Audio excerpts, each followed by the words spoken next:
Hello दोस्तों, तो कैसे हैं आप लोग। आज हम आपके लिए लेके आए हैं क्लास 12th फिजिक्स का एक मोस्ट इम्पॉर्टेंट टॉपिक्स जो कि है गॉस का प्रमेय। गॉस का प्रमेय ये एग्ज़ाम में हर साल पूछा जाता है।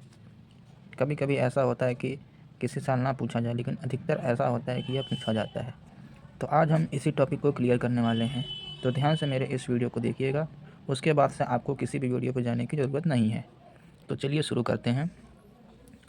पहले तो हम मान लेंगे कि एक गॉसियन पृष्ठ ये है, ठीक है। उसके ये मतलब बंद पृष्ठ है, ठीक। ये एक बंद पृष्ठ है, यहाँ से खुला हुआ है। अब यहाँ पे एक बिंदु O स्थित है, ठीक, जिस पर प्लस Q आवेश है। इसके R दूरी पर एक बिंदु P स्थित है, R दूरी पर, ठीक है। और ये जो आपको क्षेत्रफल दिख रहा है ना, ये है DW, ठीक।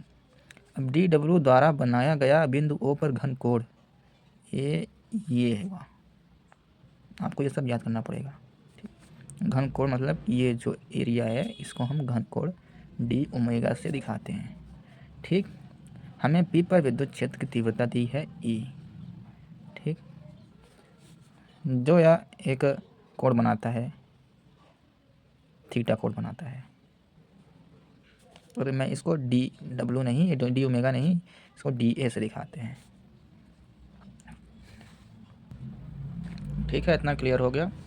इसको हम नाम देते हैं डी। बच्चों, आपने देखा होगा कि A and B equal to होता है A B cos theta, plus यहाँ हटा दो, होता है, आपने देखा होगा, ठीक। कहीं ना कहीं तो आपने बुक में या फिर टीचर सब ने पढ़ा होगा। तो हम इसको जो है ये भी लिख सकते हैं आगे चल के, ठीक, डी ए कॉस थीटा। तो सबसे पहले तो हमको मोस्ट इम्पॉर्टेंट चीज़ जो है वो यह करना है कि पहले हमको लिखना है कि किसी बंद पृष्ठ से होकर गुजरने वाला विद्युत फ्लक्स उस बंद पृष्ठ में उपस्थित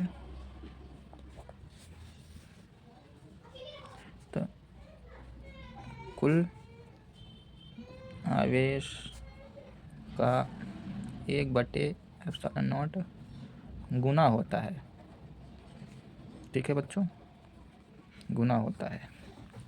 तो हमें सिद्ध क्या करना है, फाई ई बराबर 1/ε0 गुना होता है किसके उपस्थिति, किसके उपस्थिति में, आवेश के।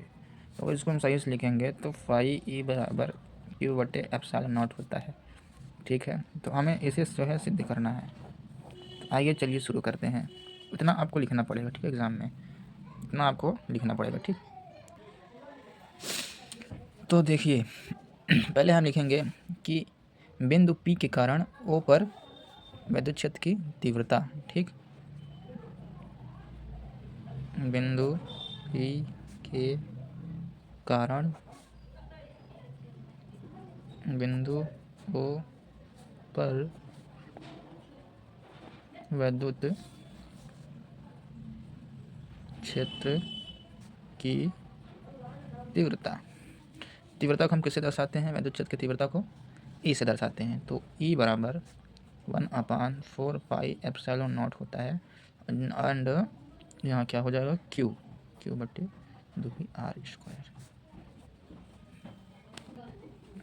इतना क्लियर हो गया बच्चों। तो चलिए अब आगे देखते हैं। आगे है कि ये जो मैंने आपको बताया था ना, डी क्षेत्रफल, इसके द्वारा बिंदु O पर बनाया गया घनकोण, ठीक है। तो हम लिखेंगे डी ए द्वारा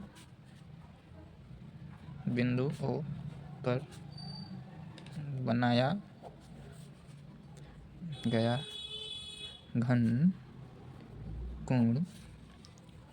कोण को हम दर्शाते हैं डी ओमेगा से, जो कि बराबर होता है। देखो मैंने आपको यहाँ बताया हुआ है ना कि अगर ऐसा कुछ सिचुएशन दिखे तो इसको हटा के आप कॉस थीटा कर देना है, डी ए कॉस थीटा। ठीक, तो यहाँ डी ओमेगा बराबर होता है अगर डी ए बटे जो डी सदिश है बटे में आर हो जाएगा। ठीक है, तो हम क्या लिखेंगे, डी ए कॉस थीटा बटे आर स्क्वायर। ठीक है, चलिए अब आगे देखते हैं। अब मेन टॉपिक क्या है कि इस क्षेत्रफल द्वारा गुजरा हुआ विद्युत फ्लक्स कितना होगा। तो अगर हम किसी छोटे क्षेत्रफल की बात करते हैं ना कि किसी छोटे क्षेत्रफल से गुजरा हुआ विद्युत फ्लक्स है, तो उसके लिए हम डी लगा देते हैं। ठीक, अभी आपको बताता हूँ। देखिए डी ए मतलब ये जो क्षेत्रफल है उसके डी ए द्वारा गुजरा हुआ विद्युत फ्लक्स। ठीक, तो कितना है, तो हम लिखेंगे, देखिए पूरे पृष्ठ द्वारा गुजरा हुआ विद्युत फ्लक्स को हम फाई ई से दर्शाते हैं। ठीक, तो हम छोटे क्षेत्रफल द्वारा गुजरा हुआ विद्युत फ्लक्स को हम डी फाई ई से दर्शाएंगे। डी फाई ई बराबर क्या हो जाएगा, एक सूत्र होता है डी विद्युत फ्लक्स का, जो डी फाई ई बराबर होता है ई इंटू डी ए सदिश। तो हम ई का मान यहाँ क्या निकाले थे, ई का मान हमें ये दिया है ना, तो पहले इसको हम मान रखेंगे 1/4 पाई एप्सिलॉन नॉट क्यू बटे आर स्क्वायर इंटू इसको हम लिखेंगे डी ए कॉस थीटा। तो चलिए नेक्स्ट पेज में चलते हैं, ये हमारा पेज तो फुल हो गया है। तो बच्चों हमने वहाँ क्या लिखा था कि डी फाई ई बराबर ई इंटू डी ए, इसको हम ई का मान था 1/4 पाई एप्सिलॉन नॉट क्यू बटे R square into D A cos theta. अगर इसको हम सही से लिखेंगे तो क्यू बटे 4 पाई epsilon not D A cos theta यहाँ जाएगा बटे आर स्क्वायर। अगर हम इसको देखें इस चीज़ को, तो हम अब यहाँ देख सकते हो हमने डी डब्ल्यू बराबर लिखा है, डब्ल्यू नहीं ओमेगा, डी ओमेगा बराबर लिखा है डी ए कॉस थीटा बटे आर स्क्वायर। तो शायद डी ए कॉस थीटा बटे आर स्क्वायर को हम यहाँ डी डब्ल्यू मेरे मुँह से बार बार आ रहा है, डी ओमेगा मतलब इसकी जगह पे हम डी ओमेगा भी लिख सकते हैं। तो डी फाई ई बराबर क्यू बटे 4 पाई एप्सिलॉन नॉट डी ओमेगा। ये हो गया छोटे क्षेत्रफल से गुजरने वाले विद्युत फ्लक्स। ओके, अब हमें ज्ञात करना है पूरे पृष्ठ से, तो उसके लिए हम पूरे पृष्ठ से गुजरने वाला विद्युत, सॉरी आपको दिखानी ये है विद्युत फ्लक्स। तो इसके लिए हम किसी भी सिंबल का इस्तेमाल या फिर जैसे छोटे क्षेत्रफल के लिए हम डी का इस्तेमाल करें, तो इसके लिए हमें किसी चीज़ का इस्तेमाल करने का ज़रूरत नहीं है। आपको सिंपली लिखना है डी फाई ई बराबर आपको यहाँ दिख रहा है 4 पाई एप्सिलॉन नॉट लिखा है, अब डी ओमेगा भी लिखा है। तो आपको एक बात याद करनी होगी, डी ओमेगा बराबर होता है 4 पाई। ठीक है, तो अगर हम डी ओमेगा के स्थान पर 4 पाई लिख देंगे, पाई से पाई कट जाएगा, 4 पाई भी कट जाएगा, तो हमारा आ जाएगा क्यू बटे एप्सिलॉन नॉट। तो हमें बच्चों क्या सिद्ध करना था, यही सिद्ध करना था ना, क्यू बटे एप्सिलॉन नॉट कैसे आए, तो ये सिद्ध हो। एक बार आपको मैं सूत्र दिखा दे रहा हूँ, ये देखिए इधर इतना है। ठीक, अच्छे से देख लीजिए, उसके बाद ये है, आप स्क्रीनशॉट कर लीजिएगा। ठीक है, तो चलिए ठीक है दोस्तों, फिर मिलते हैं अगली वीडियो में, तब तक के लिए बाय बाय। और हाँ, अगर आप मेरे चैनल पे नए हो, नया क्या, मैं खुद एक यूट्यूब नया टीचर हूँ, मैं सोचा कि क्यों ना अपने मैं जो पढ़ाता हूँ बच्चों को, क्यों ना मैं ऑनलाइन पढ़ाऊँ। तो प्लीज़ सपोर्ट करिए और सब्सक्राइब करिए चैनल को। ऐसे ही आगे बढ़ते रहिए, पढ़ाई करते रहिए, मेहनत करते रहिए। मेहनत आपकी ज़रूर रंग लाएगी एक दिन।